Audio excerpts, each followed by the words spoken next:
आपके अपने YouTube channel Hindi ज्ञान रत्नाकर भाई राजकुमार जीकेपी में आप सभी का स्वागत है। कक्षा 12 के विद्यार्थियों के लेकर हम आए हैं आज यूपी बोर्ड परीक्षा 2024-25 मॉडल पेपर साहित्यिक हिंदी पूर्णांक 100, समय 3 घंटे 15 मिनट। निर्देश: प्रारंभ के 15 मिनट विद्यार्थियों को प्रश्न पत्र पढ़ने के लिए निर्धारित है। नंबर 2, इस प्रश्न पत्र में 2 खंड हैं। दोनों खंडों के सभी प्रश्न करना अनिवार्य है। खंड अ प्रश्न है नंबर 1, इसका क नंबर है। ये बहुविकल्पीय प्रश्न है। प्रश्न नंबर 1 क, आदिकाल का नाम आधार काल किस इतिहासकार ने रखा है? विकल्प ए हजारी प्रसाद द्विवेदी, बी आचार्य महावीर प्रसाद द्विवेदी, सी शांति प्रिय द्विवेदी, डी मोहन अवस्थी। सही विकल्प है मोहन अवस्थी। हजारी प्रसाद द्विवेदी ने आदिकाल नाम दिया है। हिंदी साहित्य के इतिहास का जो पहला काल है आदिकाल, हजारी प्रसाद द्विवेदी ने उसका नामकरण किया है। आचार्य महावीर प्रसाद द्विवेदी ने उसी आदिकाल का नाम बीज वपन काल रखा है। प्रश्न नंबर ख, दो सुखनी के रचयिता कौन है? ए अमीर खुसरो, बी अबुल फजल, सी ख्वाजा अहमद, डी अब्दुर रहमान। सही विकल्प है अमीर खुसरो। अमीर खुसरो की अन्य रचनाएं हैं खारिक बारी, खाजा इन उल फुतूह, तुगलकनामा। अबुल फजल की रचनाओं के नाम हैं आईने अकबरी और अकबरनामा। ख्वाजा अहमद की रचना का नाम है इंकलाब। अब्दुर रहमान की रचना का नाम है संदेश राशक। प्रश्न ग, निम्नलिखित में से कौन अपनी व्यंग रचनाओं के लिए प्रसिद्ध है?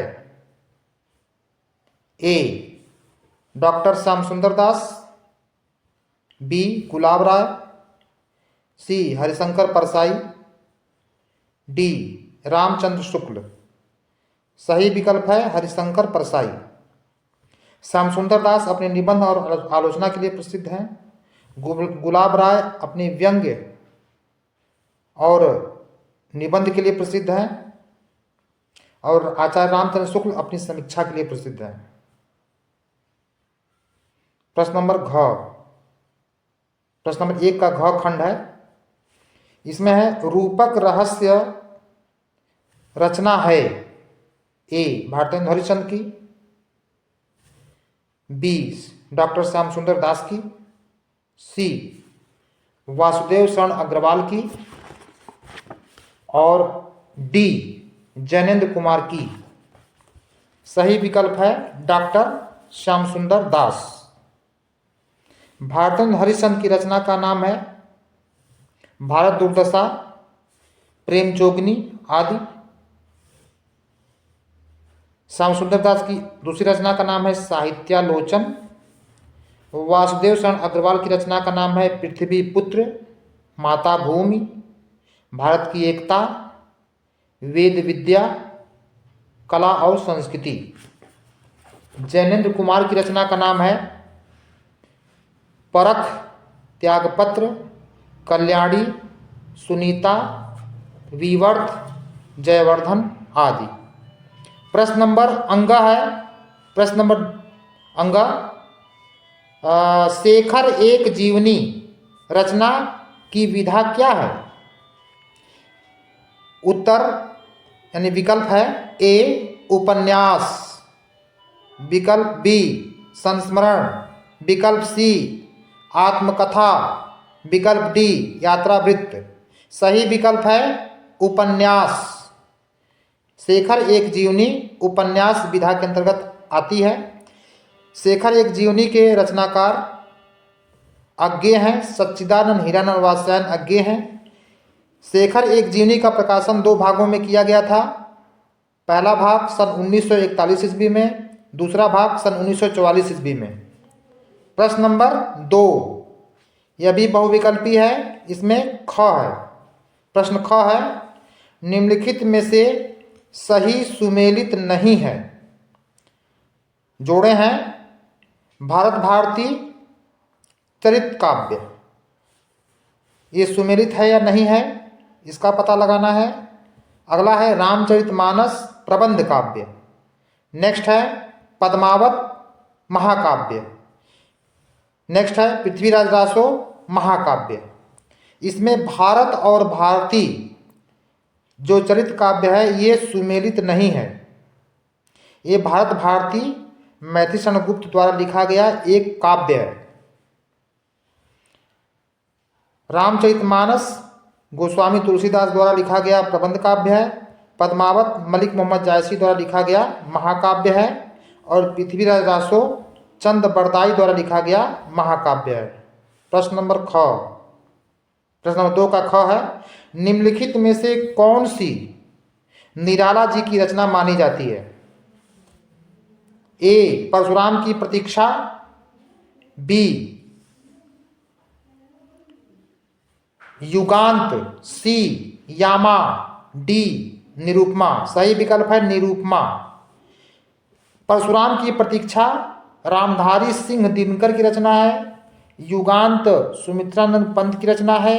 यामा महादेवी वर्मा की रचना है। निरूपमा सूर्यकांत त्रिपाठी निराला जी की रचना है। प्रश्न नंबर ग, तुलसीदास के बचपन का नाम बताइए। ए राम बोला, बी सीताराम, डी सी गणपति, डी रामचंद्र। सही विकल्प है राम बोला। प्रश्न नंबर घ है, रीति मुक्त काव्यधारा के कवि नहीं है। ए घनानंद, बी बिहारी, सी आलम, डी बोधा। सही विकल्प है बिहारी। बिहारी रीति मुक्त कवि नहीं है। अंगा, अज्ञेय की प्रथम काव्य कृति कौन सी है। विकल्प है ए बावरा अहेरी, बी इत्यलम, सी चिंतामणि, डी भग्नदूत। इसमें सही विकल्प है भग्नदूत। बावरा अहेरी 1954 में प्रकाशित हुई थी। इत्यलम 1946 में प्रकाशित हुई थी। चिंतामणि 1942 में प्रकाशित हुई थी। और भग्नदूत 1933 इसमें प्रकाशित हुई थी। इसलिए भग्नदूत अज्ञेय जी का पहला ग्रंथ है। नेक्स्ट सवाल, प्रश्न नंबर 3, निम्नलिखित अवतरणों को पढ़कर दिए गए गद्यांशों पर आधारित प्रश्नों के उत्तर दीजिए। ये 10 अंक का है। गद्य अवतरण इस प्रकार है, धरती माता की कोख में जो अमूल्य निधियां भरी हैं, जिनके कारण वह वसुंधरा कहलाती है, उससे कौन परिचित न होना चाहेगा। लाखों करोड़ों वर्षों से अनेक प्रकार की धातुओं को पृथ्वी की गर्भ में पोषण मिला है। दिन रात बहने वाली नदियों ने पहाड़ों को पीस पीस कर अगणित प्रकार की मिट्टियों से पृथ्वी की देह को सजाया है। हमारे भावी आर्थिक अभ्युदय के लिए इन सब की जांच पड़ताल अत्यंत आवश्यक है। इस पर आधारित प्रश्न है। 1, धरती को वसुंधरा क्यों कहते हैं? प्रश्न नंबर 2 है किसने पृथ्वी की देह को सजाया है? प्रश्न नंबर 3 है आर्थिक विकास के लिए क्या आवश्यक है? इसमें 4 है प्रश्न रेखांकित अंश की व्याख्या कीजिए, प्रस्तुत गद्य अवतरण का संदर्भ एवं उनके लेखक का नाम बताइए। अथवा दूसरा गद्य अवतरण है। सबसे पहले एक बिंदु पर विद्यार्थी ध्यान देंगे। प्रश्न नंबर 2 का जो अंगखंड है उसमें आगे की प्रथम रचना कौन है? उसमें चिंतामणि नहीं है, उसमें चिंता है। चिंता पुस्तक का नाम है, उसमें चिंतामणि उच्चारण कर दिया गया है। तो गद्य खंड इस प्रकार है। जन्म लेने वाले प्रत्येक व्यक्ति के भरण पोषण की, उसके शिक्षण की, जिससे वह समाज के जिम्मेदार घटक के नाते अपना योगदान करते हुए अपने विकास में समर्थ हो सके, उसके लिए स्वस्थ एवं क्षमता की अवस्था में जीविकोपार्जन की और यदि किसी कारण से वह संभव न हो तो भरण पोषण की तथा उचित अवकाश की व्यवस्था करने की जिम्मेदारी समाज की है। प्रत्येक सभ्य समाज इसका किसी न किसी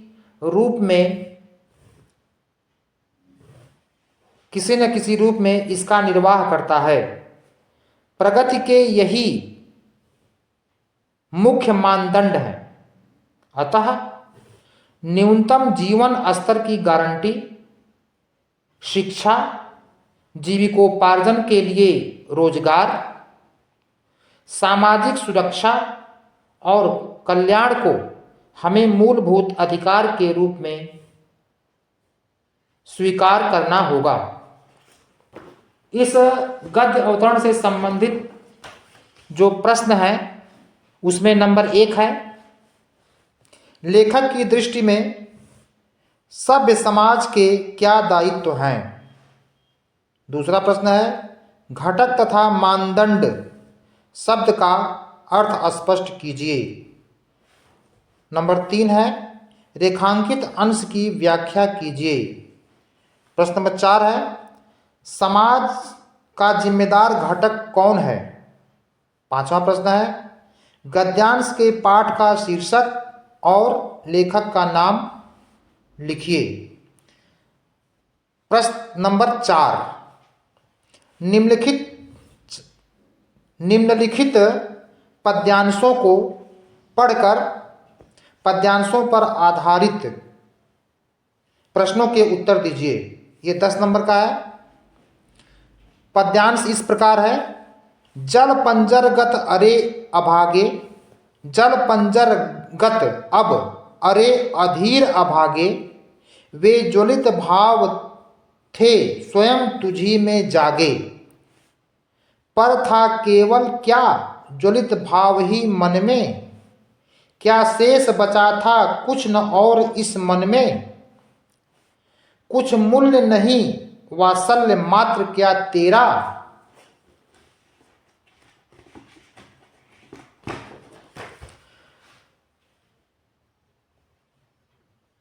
पर आज अन्य सा हुआ वत्स भी मेरा,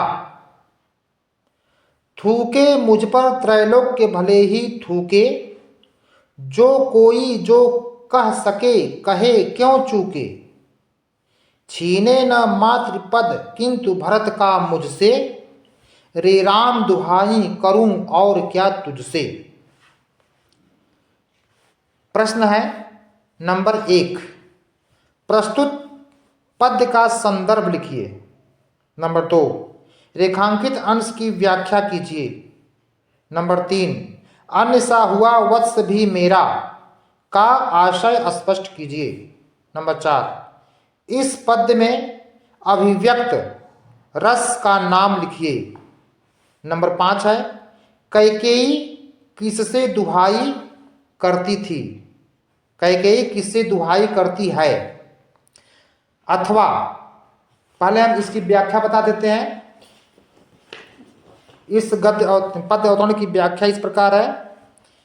संदर्भ: प्रस्तुत पंक्तियां या प्रस्तुत कविता हमारी पाठ्य पुस्तक हिंदी काव्य खंड में संकलित कैकेयी का अनुताप शीर्षक से अवतरित है। इस कविता के रचनाकार राष्ट्र कवि मैथिली शरण गुप्त हैं। प्रसंग: इसमें कैकेयी अनुताप अर्थात पश्चाताप प्रकट करते हुए राम के समक्ष अपने मनोभावों को प्रकट करती हुई कहती है अपने हृदय को धिक्कारते हुए कहती है कि मेरे शरीर रूपी पिंजड़े में स्थित मेरे धैर्य को न धारण करने वाले अभागे हृदय, तू अब इसी शरीर में जल। वे ज्वलित भाव थे स्वयं तुझी में जागे। अर्थात जो ज्वलित भाव थे, जो ईर्ष्या के भाव थे, स्वयं ऐ हृदय तुम्हारे में ही उत्पन्न हुए थे। पर था केवल क्या ज्वलित भाव ही मन में? क्या मन में केवल ज्वलित भाव ही थे? ईर्ष्या से भरे हुए भाव थे? क्या शेष बचा था कुछ न और इस मन में? अर्थात क्या ज्वलित भाव के अलावा मेरे हृदय में कुछ और शेष भाव नहीं थे? कुछ मूल्य नहीं वात्सल्य मात्र क्या तेरा? वात्सल्य का जो मूल्य है, क्या वात्सल्य का मूल्य तेरे लिए कुछ नहीं था?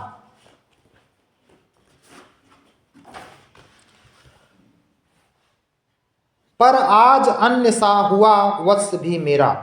कैकेयी कहती है बड़े ही दुख के साथ कि मेरा अपना कहलाने वाला मेरा पुत्र अब पराया हो गया है।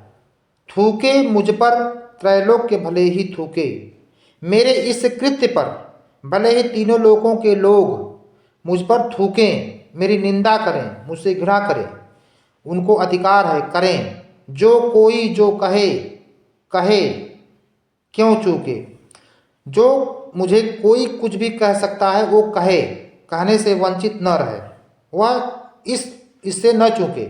लेकिन मेरी एक शर्त है, छीने न मातृ पद किंतु भरत का मुझसे। लेकिन मेरे माता का जो पद है भरत के प्रति, वह मेरे माता का जो पद है, स्थान है, मुझसे कोई छीने न। रे राम दुहाई करूं और क्या तुझसे। कहती हैं कैकेयी कि हे राम, मैं तुमसे और कितनी विनती करूं, किस प्रकार से अपने हृदय को खोल कर रखूं कि मैं निर्दोष हूं।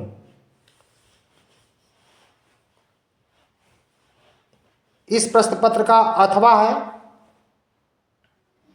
दुख की पिछली रजनी बीच विकसता सुख का नवल प्रभात, एक पर्दा यह झीना नील छिपाए है जिसमें सुखगात। छिपाए है जिसमें सुखगात, जिसे तुम समझे हो अभिशाप जगत की ज्वालाओं का मूल, इसका वह रहस्य वरदान इसको मत जाओ भूल। इस पर आधारित प्रश्न है, प्रस्तुत पंक्तियों में किन दो पात्रों के बीच वार्तालाप हो रहा है? नंबर 2, ईश्वर का रहस्यमयी वरदान क्या है? प्रश्न नंबर 3, प्रस्तुत पंक्तियां कौन कह रहा है? प्रश्न नंबर 4 है, पद्यांश का संदर्भ लिखिए। प्रश्न नंबर 5 है, सुख का नवीन प्रभात कब आता है? तो इसकी व्याख्या है, सबसे पहले इसका संदर्भ। प्रस्तुत पंक्तियां या प्रस्तुत कविता हमारी पाठ्य पुस्तक हिंदी काव्य खंड में संकलित श्रद्धा मनु शीर्षक से अवतरित है। इस कविता के रचनाकार महाकाव्य के प्रणेता तथा छायावादी युग के प्रवर्तक जयशंकर प्रसाद जी हैं। प्रसंग, देव संस्कृति के विनाश को देखने वाले मनु के मन में जब निराशा के भाव उत्पन्न हो जाते हैं या विकसित हो जाते हैं, जीवन के प्रति उनकी निराशा को देखते हुए उनमें जीवन के प्रति आस विश्वास जगाते हुए श्रद्धा कहती है, दुख की पिछली रजनी बीच विकसता सुख का नवल प्रभात। मनु को संबोधित करते हुए श्रद्धा कहती है कि प्रत्येक दुख भरी रात्रि के बाद एक सुख से भरा हुआ नवीन प्रभात का उदय होता है, जो खुशी के हर्ष के पल लाता है। केवल एक महीन रात्रि के बीच एक महीन पर्दा होता है जो अपने शरीर में प्रत्येक सुख एवं हर्ष के क्षणों को छिपा कर रखता है। जब रात्रि का अंत होता है, जब वह पर्दा हटता है, तब सुख का एक नवीन प्रभात का उदय होता है। तुम उसी दुख को, हे मनु, तुम उसी दुख को जिसे तुम समझे हो अभिशाप, तुम उसी दुख को तुम अभिशाप समझ लिए हो अपने लिए। जीवन के प्रति तुम इतने निराश हो गए हो कि उसी दुख को तुम अपना अभिशाप समझ लिए हो और तुम उसे संसार के दुखों का मूल समझ लिए हो। लेकिन ऐसा नहीं है। इसका वह रहस्य वरदान, इसको मत जाओ भूल। यह जो दुख है, यह भगवान का दिया हुआ रहस्यमयी वरदान है। क्योंकि दुख वरदान इसलिए है क्योंकि जब व्यक्ति के ऊपर दुख के पहाड़ आते हैं तो व्यक्ति के अंदर का अहंकार, अहम भाव सब समाप्त हो जाता है, व्यक्ति द्रवित हो जाता है, करुणा में लीन हो जाता है। तो इसलिए तुम उस दुख को अभिशाप न समझ करके ईश्वर का दिया हुआ वरदान समझो और इस बात को कभी मत भूलो। प्रश्न नंबर 5, निम्नलिखित में से किसी एक लेखक की जीवनी साहित्यिक परिचय देते हुए उनकी रचनाओं का उल्लेख कीजिए। इसमें नंबर 1 है वासुदेव शरण अग्रवाल, नंबर 2 है डॉक्टर APJ अब्दुल कलाम और नंबर 3 है हजारी प्रसाद द्विवेदी। प्रश्न नंबर 5 का एक क था, अब ख है, खंड ख प्रश्न है। निम्नलिखित में से किसी एक कवि का साहित्यिक परिचय देते हुए उनकी प्रमुख रचनाओं का उल्लेख कीजिए। इसमें नंबर 1 है, ये दोनों 5-5 अंक के हैं, यानी 10 अंक के हैं सवाल। इसमें पहला है भारतेंदु हरिश्चंद्र, दूसरा है जयशंकर प्रसाद, तीसरा है रामधारी सिंह दिनकर। यानी क और ख के जो प्रश्न हैं ये 5-5 10 अंक के हैं। प्रश्न नंबर 6, कहानी तत्वों के आधार पर पंचलाइट अथवा कर्मनाशा की हार कहानी की समीक्षा कीजिए, ये 5 अंक का है। अथवा बहादुर या कर्मनाशा की हार कहानी के प्रमुख पात्र की चारित्रिक विशेषताओं का उल्लेख कीजिए। प्रश्न नंबर 7 है स्वपठित खंडकाव्य के आधार पर किसी एक खंडकाव्य के एक प्रश्न का उत्तर दीजिए। यह 5 अंक का है। इसमें कई खंड हैं। खंड क प्रश्न है रश्मि रथी खंडकाव्य के आधार पर कर्ण की चारित्रिक विशेषताओं का उल्लेख कीजिए। अथवा रश्मि रथी खंडकाव्य की किसी एक प्रमुख घटना का उल्लेख कीजिए। खंड ख सत्य की जीत खंडकाव्य की मुख्य विशेषताओं का वर्णन अपने शब्दों में लिखिए। अथवा सत्य की जीत खंडकाव्य के नायक का चरित्र चित्रण कीजिए। खंड नंबर ग, इस प्रश्न का खंड ग है। प्रश्न है त्यागपथी खंडकाव्य का नायक कौन है, उसका चरित्र चित्रण कीजिए। अथवा त्यागपथी खंडकाव्य के द्वितीय सर्ग की कथा वस्तु अपने शब्दों में लिखिए। खंड घ प्रश्न है मुक्त यज्ञ खंडकाव्य के नायक की चारित्रिक विशेषताओं का उल्लेख कीजिए, अथवा मुक्त यज्ञ खंडकाव्य की कथा वस्तु संक्षेप में लिखिए। खंड अंग। आलोकवृत्त खंडकाव्य के पंचम सर्ग असहयोग आंदोलन का सारांश अपने शब्दों में लिखिए, अथवा आलोकवृत्त खंडकाव्य के नायक की चारित्रिक विशेषताओं का उल्लेख कीजिए। खंड च है, प्रश्न है श्रवण कुमार खंडकाव्य के अभिशाप सर्ग की कथा वस्तु लिखिए, अथवा श्रवण कुमार खंडकाव्य की विशेषताओं का उल्लेख कीजिए। नेक्स्ट प्रश्न है इस प्रश्न पत्र का, अब है खंड ब। दूसरा खंड है, पहले अ था अब ब है।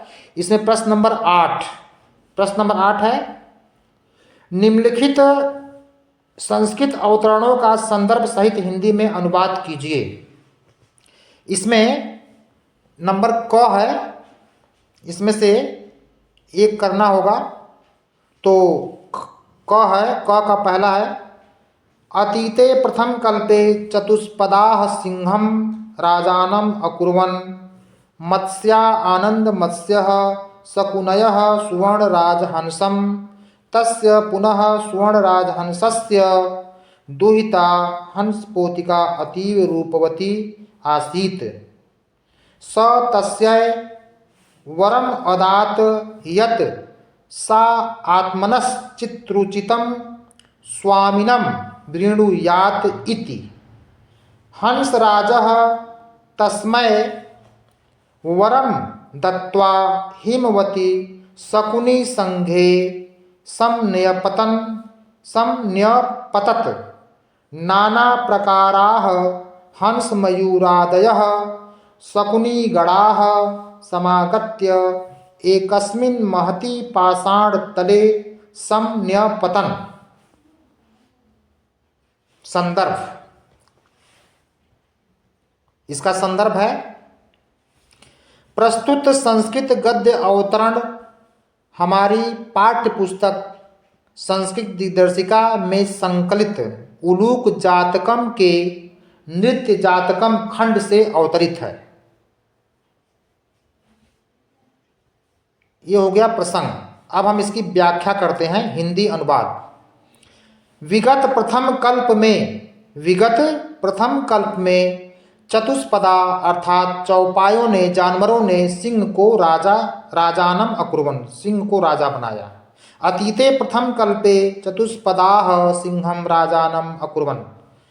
विगत प्रथम कल्प में चौपायों ने अर्थात जानवरों ने, पशुओं ने सिंह को राजा, शेर को राजा बनाया। मत्स्या आनंद मत्स्य, मछलियों ने आनंद मछली को।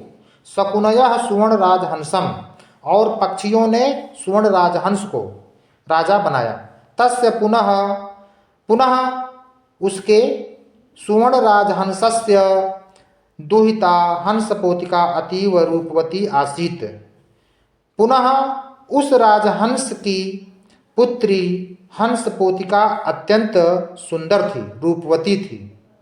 स तस्यै वरम अदात यत् सा आत्मनश्चित्रुचितं स्वामिनं वृणुयात् इति। उसने अर्थात हंसराज ने उसे अर्थात अपनी पुत्री हंसपोतिका को वर दिया कि वह अपने रुचि के अनुसार, अपने मन के अनुकूल रुचि के अनुसार स्वामी का वरण करे। ऐसा हंसराजः तस्यै वरम दत्त्वा, हंसराज उसे वर देकर हिमवती शकुनी संघे समन्यपतत नाना प्रकाराः हंस मयूरादयः शकुनी गणाः समागत्य एकस्मिन् महति पाषाणतले समन्यपतन्। तो उसने अपनी पुत्री हंसपोतिका को वरदान दिया कि वह अपनी रुचि के अनुकूल मनपसंद वर का स्वामी का वर्ण करे। हंसराज उसे वर देकर हिमवती हिमालय में पक्षियों के समूह के साथ एकत्र हुआ। नाना प्रकार के हंस मयूर आदि पक्षी आकर के एक बहुत ही विशाल चट्टान पर पाषाण खंड पर एकत्र हो गए। अब इसका अथवा है, इस प्रश्न का अथवा है, या तो इसे करें आप या तो नेक्स्ट करें। तो वह संस्कृत गद्य अवतरण इस प्रकार है। सप्तदश वर्षाणि यावत् अमरत्व प्राप्त्युपायं चिन्तयन् मूलशंकरः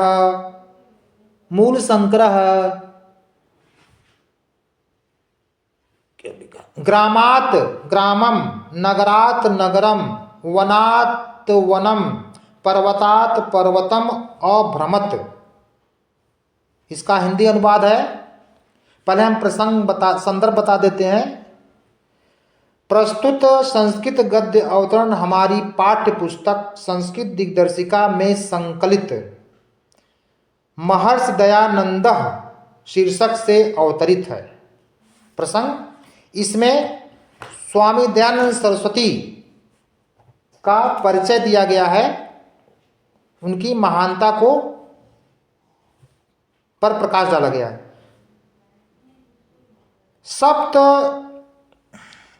सप्तदश वर्षाणि यावत यानी कि 17 वर्षों तक अमरता की प्राप्ति का उपाय के प्रति चिंतन करते हुए मूल शंकर दयानंद सरस्वती का बचपन का नाम मूल शंकर गांव से गांव, नगर से नगर, वन से वन, पर्वत से पर्वत भ्रमण करते रहे।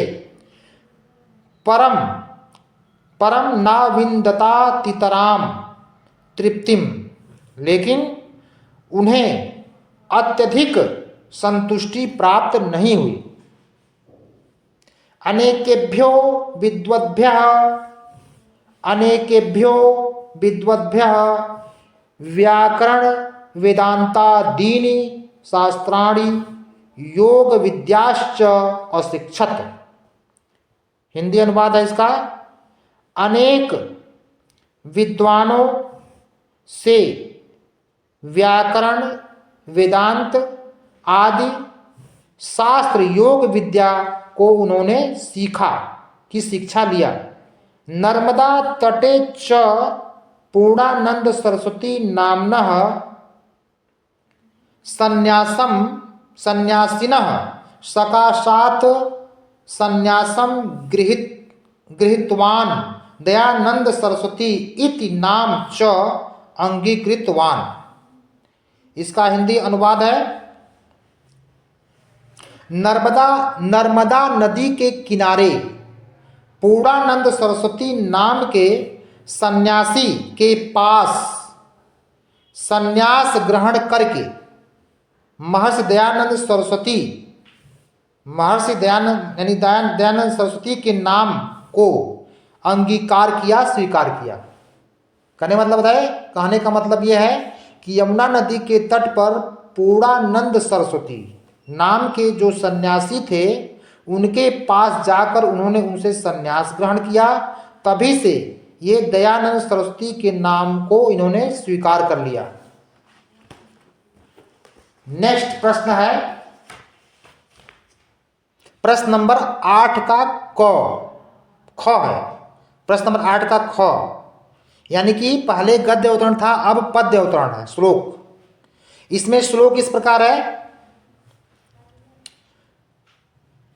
इसकी हिंदी में व्याख्या करनी होगी। व्यतिसजति पदार्थानान्तरः को अपि हेतुः न खलु बहिरुपाधिन प्रीतयः संश्रयन्ते। विकसति हि पतंगस्योदये पुंडरीकं द्रवति च हिमरश्मा उद्गतेः चंद्रकान्तः।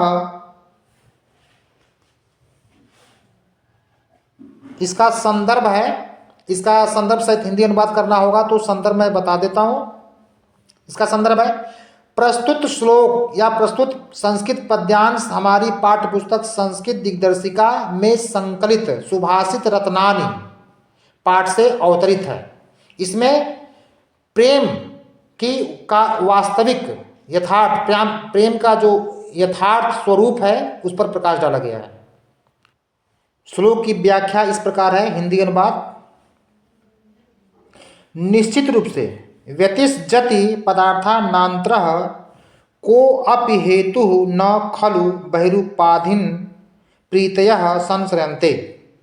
निश्चित रूप से पदार्थों को मिलाने वाला, निश्चित रूप से कोई पदार्थों को मिलाने वाला आंतरिक कारण होता है, अर्थात निश्चित रूप से कोई आंतरिक कारण है जो पदार्थों को आपस में मिलाता है, क्योंकि प्रेम बाहरी उपाधियों पर आश्रित नहीं होता। प्रीतयः हेतु न खलु बहिरुपाधिनः प्रीतयः संश्रयन्ते, क्योंकि प्रेम के जो रूप होते हैं वे बाहरी उपाधियों पर आश्रित नहीं होते हैं। विकसत ही पतंगस्योदये पुंडरीकम द्रवति च हिमरश्मा उद्गतेह द्रवति चंद्रकांता द्रवति च हिमरश्मा उद्गते चंद्रकांता। कहते हैं कि जब पतंग अर्थात सूर्य का उदय होता है तो निश्चित रूप से पुंडरीक अर्थात कमल खिलता है, विकसित होता है, और जब शीतल रश्मियों वाले चंद्रमा का उदय होता है तो चंद्रकांत मणि पिघलती है। तो निश्चित रूप से जो प्रेम होता है, जो पदार्थों को जो मिलाता है, कोई आंतरिक कारण होता है। प्रेम बाहरी कारणों पर आश्रित नहीं होता है। अथवा इसका दूसरा है पद्य संस्कृत का पद्य इस प्रकार है, जयन्ति ते महाभागा जन सेवा परायणाः जरा मृत्यु भयम नास्ति येषां कीर्तितनोः क्वचित्। पहले हम इसका संदर्भ देख लेते हैं। संदर्भ इस प्रकार है, प्रस्तुत श्लोक या प्रस्तुत संस्कृत पद्यांश हमारी पाठ्य पुस्तक संस्कृत दिग्दर्शिका में संकलित महामना मालवीय पाठ से अवतरित है। इसमें महामना मदन मोहन मालवीय की महानता पर प्रकाश डाला गया है। हिंदी अनुवाद, जयंति ते महाभागाः जन सेवा परायणाः। कहते हैं कि ऐसे महानुभावों के, ऐसे महान पुरुषों की जय हो जो हमेशा जन सेवा में संलग्न रहते हैं। यानी जन सेवा में संलग्न रहने वाले उन महापुरुषों की जय हो, उन महानुभावों की जय हो जिनके कीर्ति रूपी शरीर को, कीर्ति तनोह, जिनके कीर्ति रूपी शरीर को जरा माने वृद्धावस्था, मृत्यु माने मृत्यु, वृद्धावस्था और मृत्यु का कहीं भी, क्वचित मतलब कहीं भी भय नहीं होता, नास्ति मतलब नहीं होता। तो इसकी अनुवाद एक बार और कर देते हैं। जन सेवा में परायण रहने वाले अर्थात संलग्न रहने वाले, व्यस्त रहने वाले महानुभावों की, महापुरुषों की जय हो जिनकी कीर्ति रूपी शरीर को मृत्यु का और वृद्धावस्था का कहीं भी भय नहीं होता है। अब है प्रश्न नंबर 9, निम्नलिखित में से किन्हीं दो के उत्तर संस्कृत में दीजिए। संस्कृत में प्रश्न है, इसमें नंबर 1 है, अन्यदा भोजः कुत्र अगच्छत्। नंबर 2, राजहंसः पक्षी मध्ये कस्मै दुहितरम अददात्। नंबर 3 है, मालवीय महोदयस्य प्रारंभिकी शिक्षा कुत्र अभवत्। नंबर 4, वासुदेव कस्य दौत्येन कुत्र गतः। ये हो गया आपका प्रश्न नंबर 9। अब है प्रश्न नंबर 10। इसमें क है, प्रश्न नंबर 10 का क। रौद्र अथवा शांत रस की परिभाषा तथा उदाहरण लिखिए। 2 अंकों का है। प्रश्न नंबर घ है इसका, घ नहीं ख। उपमा अथवा रूपक अलंकार की परिभाषा उदाहरण सहित लिखिए। प्रश्न है उपमा अथवा रूपक अलंकार की परिभाषा उदाहरण सहित लिखिए। यह भी 2 नंबर का है। नंबर 3 है प्रश्न, रोला अथवा उपेंद्र वज्रा छंद का लक्षण उदाहरण सहित लिखिए। यह भी 2 नंबर का है। प्रश्न नंबर 11, निम्नलिखित में से किसी एक विषय पर अपनी भाषा में निबंध लिखिए। टॉपिक है वर्तमान शिक्षा प्रणाली में सुधार की आवश्यकता। नंबर 2 टॉपिक है दूरदर्शन की उपयोगिता। तीसरा टॉपिक है बाढ़ की विभीषिका का वर्णन। अगला टॉपिक है नंबर 4, आधुनिक समय में समाचार पत्रों का महत्व। प्रश्न नंबर 12, प्रश्न नंबर 12 का क है। इसमें पहला है, क में पहला है नायकः का संधि विच्छेद है। ये बहुविकल्पी है। विकल्प ए नौ धन अकह, बी ने धन अकह। अगला है नय धन अकह। फिर नेक्स्ट है नंबर डी ने धन अकह। सही विकल्प है नय धन अकह। नायक का संधि विच्छेद होगा नय धन अकह। इसके बाद है दूसरा, गुम्फित का संधि विच्छेद है। विकल्प है गुम्फित का संधि विच्छेद का विकल्प है ए गुम अनुस्वर है प्लस फित, बी गुम आधा म है प्लस इत फित, सी गुम प्लस फितः गुम में अनुस्वर है, डी गुम प्लस फितः इसमें आधा म है हलंत म गुम में। इसमें सही विकल्प है गुम अनुस्वर वाला प्लस फित फित, ये सही विकल्प है। नेक्स्ट प्रश्न है, नहीं इसी का तीसरा भी है, प्रेजते का संधि विच्छेद है। प्रेजते शब्द का संधि विच्छेद है प्रेजते। विकल्प ए प्रधन एजते, बी प्रीधन एजते, सी प्रेधन एजते, डी प्रधन ऐजते। सही विकल्प है प्रधन एजते, यानी विकल्प ए सही है प्रधन एजते। ये प्रश्न नंबर क के थे। अब प्रश्न नंबर खंड ख है इसी का।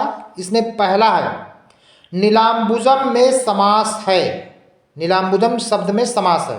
ए बहुब्रीहि समास, बी कर्मधारय समास, सी द्विगु समास और डी तत्पुरुष समास।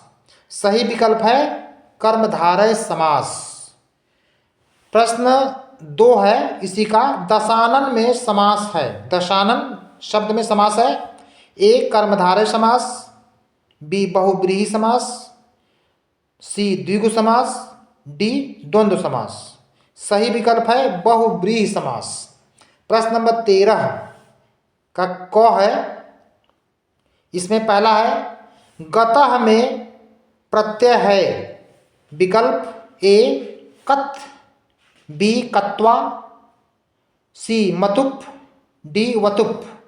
सही विकल्प है कत, हलंत क और त। दूसरा है दृष्ट्वा में प्रत्यय है। दृष्ट्वा शब्द में प्रत्यय है।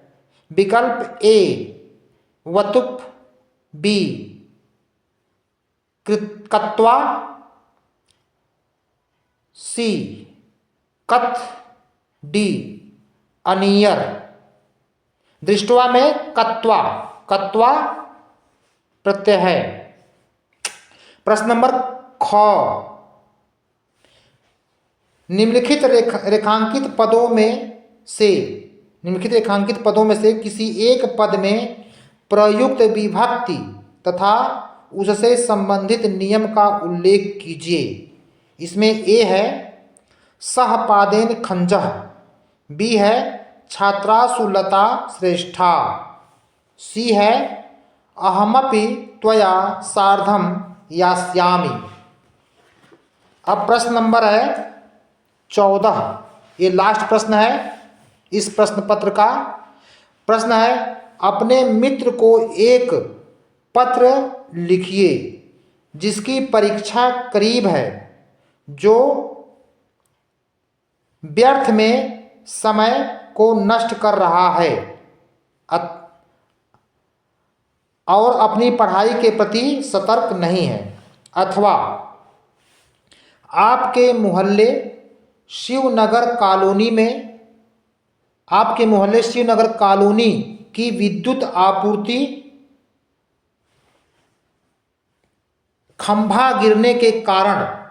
बिजली का खंभा गिरने के कारण बाधित है।